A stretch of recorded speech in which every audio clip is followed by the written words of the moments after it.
On va recommencer à zéro. Mellow. Les œuvres اللي عندنا cette année du première année bac كما كتعرفوا عندنا La boîte à merveilles dont l'auteur اللي هو أحمد الصفريوي عندنا Victor Hugo اللي هو صاحب le roman du dernier jour d'un condamné et enfin la pièce de théâtre Antigone dont le dramaturge Jean Anouilh. Aujourd'hui, je vais commencer par quoi? Par la première partie de l'œuvre de La boîte à merveilles de Ahmed Sfrewi. Alors, comme vous voyez, ça c'est le programme pour cette année. Commençons directement et rapidement sur l'œuvre de Ahmed Sfrewi, l'écrivain marocain d'expression française. Le commencement, c'est simple. On va parler sur la découverte de la boîte à merveilles. À la découverte, qui fait sur la totalité globale de l'œuvre. Commençons. Chaque œuvre, et avant la lecture, il faut étudier le paratexte. Un paratexte, c'est quoi? Qu'est-ce que ça veut dire un paratexte? Le paratexte est simple. Le paratexte, c'est l'ensemble des éléments entourant un texte et qui fournissent une série d'informations. Sa principale fonction est d'éclairer le lecteur, le qari, à propos de la situation historique, de la biographie de l'auteur, de l'appartenance au genre littéraire. يعني كتعطيك les informations أول ما كنشد له كنشدها كنعرف أشنو هما les informations اللي فيها les situations historiques, la biographie de l'auteur aussi et l'appartenance du genre. هذا هو الدور ديال الباراتكست لأنه كيعطينا ils nous fournissent une série d'informations sur l'œuvre وباش كيوضح الصورة لمن القارئ le lecteur. Après la question c'est simple. Que peut révéler le paratexte de l'œuvre?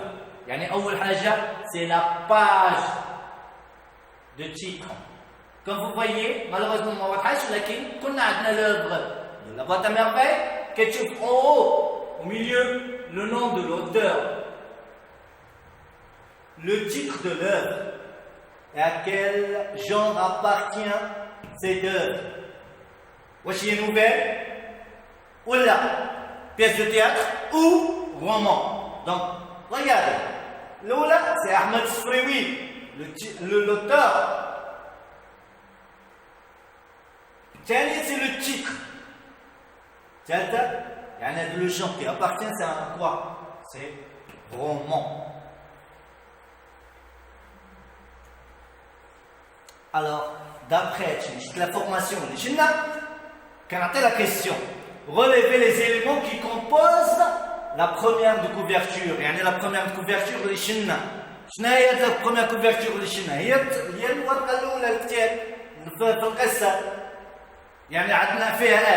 des éléments textuels et des éléments picturaux. Les éléments textuels l'élément pictural. Pour l'élément textuel, la page du titre ou la première de couverture. Maintenant, le nom de l'auteur. C'est qui? C'est Ahmed Sfrewi. Son origine, bien sûr, Ahmed Sfrewi, un nom, un nom arabe. Halloula. Le paratexte, d'après l'élément textuel, le texte limktou. Le titre, c'est La boîte à merveilles. C'est une phrase nominale. C'est une phrase nominale. Il y a le verbe. Et enfin, la désignation du genre. roman. roman, un long récit littéraire. Après, عرفنا l'information de l'élément textuel. ماشي الكاتريام دي كوفرتور اللي معروفه. انا ملي كنقراو اللور ديال الكاتريام يعني اللور ديال لوفر كنقراو كتسمى لا كاتريام دي كوفرتور. اش كنلقاو كنقول لو تكست écrit à la première personne يعني je mon ma قينا وسط من هذوك les pronoms personnels les pronoms possessifs. On a trouvé les verbes sans conjuguer des actions au passé simple. Retomba, me senti, sorti, vidé. Ici, il nous montre, ici, un texte narratif. Un texte quoi? Narratif. Écrit à la première personne. Quand on a un texte, un récit écrit à la première personne, directement c'est un texte autobiographique. اللي هو عبارة علاش سيرة ذاتية autobiographique. Mais faites attention, on a le que. Le que, c'est le fictif, la fiction. يعني زي شي حاجة اللي هي imaginaire. يعني علاقة مجموعة في هذا لو تكست هذا ريسي اوتوبيوغرافي واحد كيهضر بالسيرة الذاتية ومدخل معاها ليماجيناسيون لا فيكسيون. ابخي نرجعوا ملي خاصني نعرف ان ملي كنهضر على لوفر اللي قينا فيها اوتوبيوغرافي qu'est-ce que ça veut dire une autobiographie? Voilà, l'autobiographie ça veut dire auto, l'écriture grecque bien sûr. Auto en français ça veut dire par soi, bio ça veut dire vie, graphie ça veut dire écriture. Voilà, et comme ça on a pu savoir c'est quelqu'un qui écrit sur soi. Il raconte quoi? Sa propre vie. Donc en petite définition, l'autobiographie est un récit où l'auteur raconte une partie de sa vie. Il est lui-même le narrateur. Il est lui-même aussi le personnage central de son œuvre.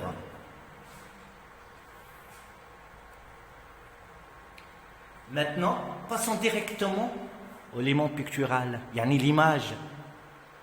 L'image, qu'est-ce que vous voyez? Deux femmes avec des habits, vêtements, l'habit, les habits de l'hommage, à la haïk, un enfant avec une djellaba blanche, une porte, deux femmes, un enfant, une porte et une ruelle. Donc ça veut dire quoi? Les personnages, ce sont quoi? Ce sont des Arabes, ce sont des Maghrébins. C'est les Maghrébins qui mettent les haïks. Il y a un enfant avec djellaba. Donc ici, il nous montre que c'est quoi? Il y a une histoire, un récit, une histoire. Une histoire. Yalla. Très bien. هذه الاسطوار عباره على ايش؟ يعني هذه مختومه معروفه من يعني هذا لو ريسي est lié avec les maghrébins. Passons le cadre spatial. يعني شفنا الصوره شفنا les ruelles dans une médina. Les personnages اللي شفنا شكون؟ deux femmes vues de dos et vêtues de haïk blanc. Il y a un enfant pris de face et vêtu d'une djellaba blanche et accoudé à une porte. Très bien, c'est l'image. Alors, photo composée, c'est l'enfant est rajouté à la photo initiale. Il y a l'hypothèse faradiyya de lecture. C'est quoi? C'est un roman autobiographique dont le personnage central est un enfant. Et l'action se déroule dans une médina. Bien sûr, les Madina maghrébines. علاش؟ لأن المدينة المغربيين هم اللي فيهم هذوك كما كتقولوا نغاب الأحياء الشعبية اللي هي القديمة اللي فيها أقواس وكما مراكش كما فاس كما بزاف بلايص اللي هما عبارة على اش مدينة كما كيقولوا المدينة القديمة و اكسيتيرا. Alors l'action où se déroule L'action se déroule dans une médina maghrébine. Passons. à l'auteur et son œuvre. Qu'est-ce que vous voyez? Je l'ai fait exprès, regardez. L'auteur et son œuvre. Yani Bismillah, Ahmed Sfraoui, c'est un qui? Très très bien, ça c'est Ahmed Sfraoui, c'est un écrivain marocain d'expression française. Il a écrit quoi? Il a écrit l'œuvre de la boîte à merveilles. Il y a l'étude les Adna cette année, l'œuvre les Adna dans notre programme. Il a écrit aussi le chapelet d'ambre, la maison de servitude, le jardin de sortilège, ou on peut dire aussi le parfum des légendes. Les Ibar al-Ash, contes. Les romans, Adna la maison de servitude, le chapelet d'ambre. À l'aqal, de deux œuvres, il faut qu'ils soient gravés et collés dans notre cerveau. Deux œuvres de l'auteur Ahmed Sfraoui. Alors, on a deux romans, il faut qu'ils soient fixés dans notre cervelle. Léoma, la maison de servitude, le chapelet d'ambre. La maison de servitude et le chapelet d'ambre. Si vous ajoutez le jardin de sortilège. N'oubliez jamais ça, s'il vous plaît. À propos de l'auteur, qui est-ce? C'est qui? Qui est Ahmed Sfraoui? Donc, Ahmed Sfraoui, c'est un quoi? Ahmed Sfraoui, c'est un écrivain marocain d'expression française. Sa naissance était en 1915 à Fès. Sa mort en 2004 à Rabat. Alors, il est considéré comme le père fondateur de la littérature marocaine d'expression française. Après, pour ses œuvres, Sfraoui a écrit 4 romans, le chapelet d'ambre en 1949, la boîte à merveilles est publiée en 1954, le jardin de sortilège publié aussi en 1981 et la maison de servitude en 2001. Rappelez-vous, 2 œuvres, si vous voulez, 3 œuvres. La question, quelles sont les autres œuvres de l'auteur? Bla ma dirou les dates. J'ai écouté le chapelet d'ambre, le jardin de sortilège, ou le chapelet d'ambre, la maison de servitude, ou le jardin de sortilège et la maison de servitude. Yani aql ala zouz. Après, à propos de la boîte à merveilles. La boîte à merveilles, la première édition, c'est la première édition de la boîte à merveilles. On a date d'écriture, elle a été écrite en 1952, date de publication, elle a été publiée en 1954. Faites attention, la question qui pose, quelle est la date de publication? C'est en 1954. Quelle est la date d'écriture? 1952. Composition, pour bien comprendre, connaître les chapitres, 12 chapitres. Combien de chapitres on a dans l'œuvre de la boîte à merveilles? 12 chapitres. Après, le lieu de l'action, où se déroule l'action dans l'œuvre de la boîte à merveilles. Alors, le lieu, d'après la lecture, le lieu de l'action à la Médina de Fès. Le moment de l'action, c'est l'enfant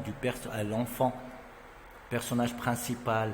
Il a annoncé, j'avais peut-être 6 ans. Et comme on a dit, composition de l'œuvre, 12 chapitres, ça veut dire on avait 3 saisons. Il y avait l'hiver, 3 chapitres, le printemps, 4 chapitres, l'été, 5 chapitres. Mais, on a dit les informations de l'œuvre. Mais pour faciliter la tâche, pour la situation de passage, qu'on va parler dans la deuxième partie, Inch'Allah, demain, Anatez comme comment vous allez situer le passage d'une façon facile.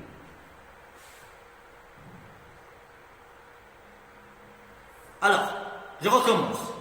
Composition de l'œuvre, 12 chapitres. Combien de saisons on a? 3 saisons. On avait l'hiver, 3 chapitres. Le printemps, 4 chapitres. L'été, 5 chapitres.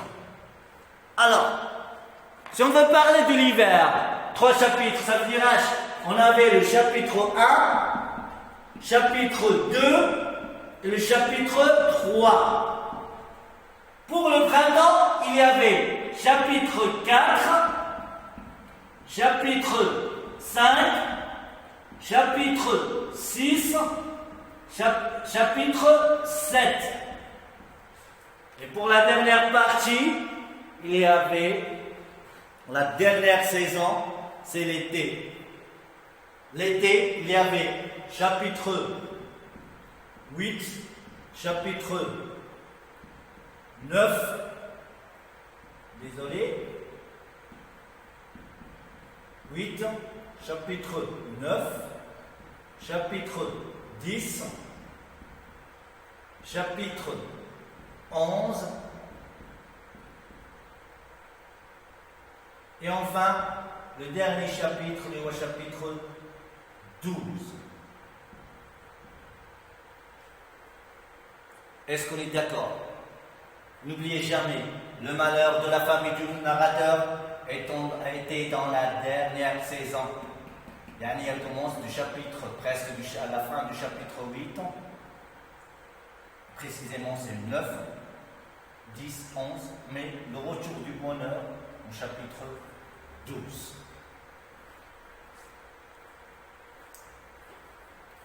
Passons en présent. Le personnage central. C'est qui le personnage central? C'est qui le personnage central? Oui, le personnage central, c'est Sidi Mohammed. Excellent. Le personnage central, c'est Sidi Mohammed. Il est un enfant solitaire. Il habite avec ses parents au 2e étage de Dash ou à Fès. Ils se sentent seuls aussi bien à la maison comme Sid. Donc, un enfant solitaire. La maison et aussi comme Sid. Là, tout simplement, d'après la lecture qu'on a fait, on a trouvé que Sidi Mohammed, toujours seul. Il ne côtoie pas ses amis aussi. Il est seul, toujours aussi. Dans quoi? Dans la maison de Dar Chouafa. C'est pour son vie seule. Ça veut dire Sidi Mohammed est un enfant, quoi? Un enfant solitaire. Après, qu'on a dit un Sidi Mohammed solitaire, quels sont ses amis? شكون صحابه؟ معروفين. صحابه معروف شكون هما اللي كيهربوه من الوحدانيه، اللي كيحيدوه من الوحدانيه ديالو شكون؟ C'est simple, c'est ses seuls amis sont les objets de sa boîte à merveilles. Les objets de sa boîte à merveilles. Moi les objets essentiels اللي باش عايش بيهم سيدي محمد. ولكن بسبب شكون؟ grâce à quoi?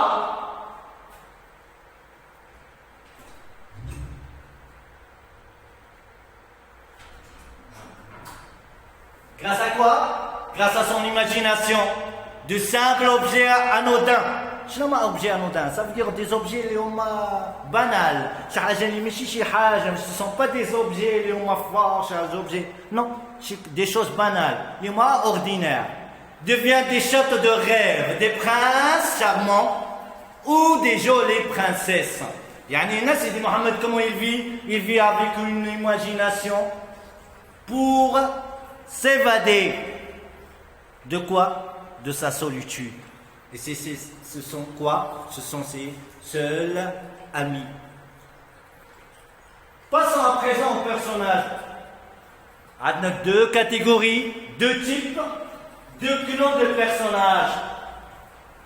Passons à présent au personnage. Il y avait deux clans, deux castes. Regardez les synonymes. Deux clans, deux castes, deux catégories des personnages qui vivent avec Sidi Mohammed. كاين اللي هما لي بيرسوناج اللي هما اوردينار عاديين بالنسبه لي كي لي كوتوا وكاين لي بيرسوناج كي في افيك l'imagination. Simple. Ceux qui ont participé à nourrir son monde fabuleux, le monde fabuleux, Sma, écoute, le monde fabuleux. Ça veut dire on part du registre fantastique. يعني في ما كيعيش l'imagination, في ما كيعيش le rêve. عرف عندنا registre fantastique Et la majorité du temps, on a la figure de style hyperbole, parce qu'il parle d'une façon exagérée. Pas son personnage. On a vu la voisine de rez-de-chaussée, Kenza la voyante, par ses pratiques magiques et les rituels qu'elle organise. Aussi, Abdallah, l'épicier, par ses contes fabuleux. Les qui, Sidi Mohammed, le narrateur enfant. Simple. Il avait quoi? Un ou des objets dans sa boîte à merveilles.